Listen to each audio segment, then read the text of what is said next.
What's the deal, y'all? This your boy King Gary the Great, aka the Media Assassin, coming at y'all with another video.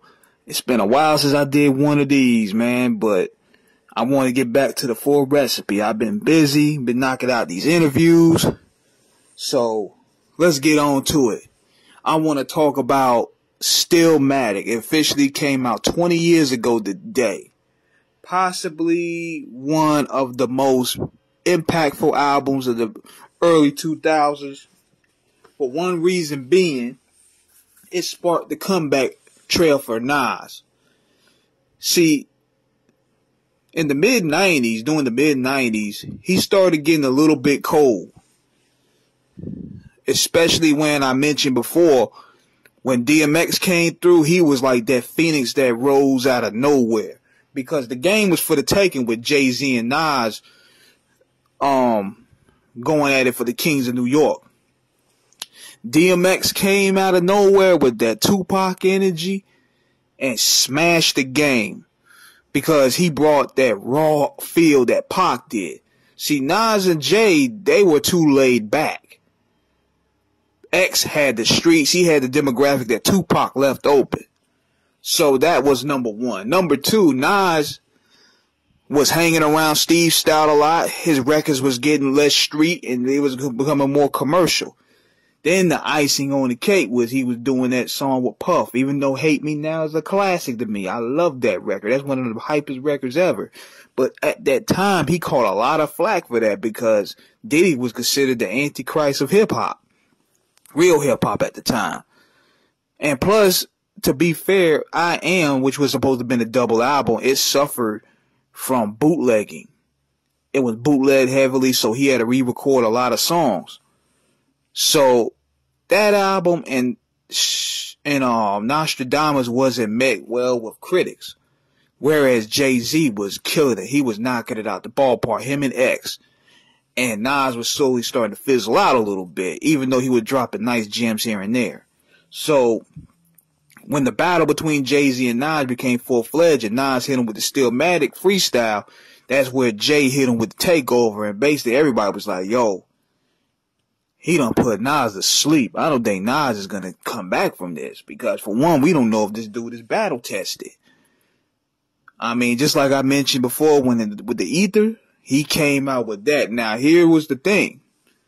Was he going to suffer the same fate as Cannabis? Because Cannabis had a hot diss record, but the album was trash. So he was naming it Stillmatic, so it was like, okay, he's revisited his roots. I remember hearing the Stillmatic intro produced by Hangman 3. I was like, oh shit, Nas is back. This is the Nas we've been wanting to hear for years. Got Yourself a Gun was a dope video because it had him morphing himself into the Tupac and Biggie roles when they got assassinated. So I guess the concept was that they would have been safer if they had a gun on them. That was the concept that he had. And another thing too, a lot of people didn't know about that song. Well, he also threw some shots at Kid Rock and Limp Bizkit, called them soft. So I was like, okay, this is the energy Nas is coming with. I mean, Stillmatic just has some brilliant records, man. I'm talking about Rewind, where he told the story backwards. Second Childhood, where it's talk about old heads trying to relive their youth. Build and Destroy, where he went at Cormega, Nature, and Prodigy. I mean, there was another record that was dope to me. One Mic brought the consciousness back into hip-hop. It brought that balance. It was like, yeah, Nasty Nas is back home. But my favorite joint up there was Poison. Because Poison was definitely ahead of its time because he was tackling serious issues on that song. Talk about the politics, how, America was going to war with Afghanistan on a false pretense. You had the ecstasy epidemic. You had rappers selling poison to the hood. Verbal poison, which he would refer to.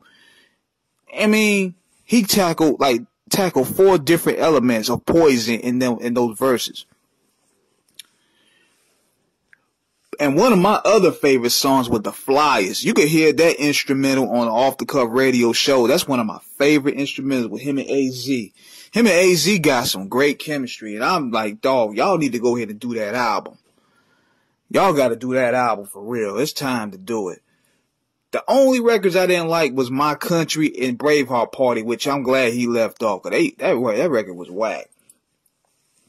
But overall, Stillmatic was a great comeback album. It but it resurged Nas's career.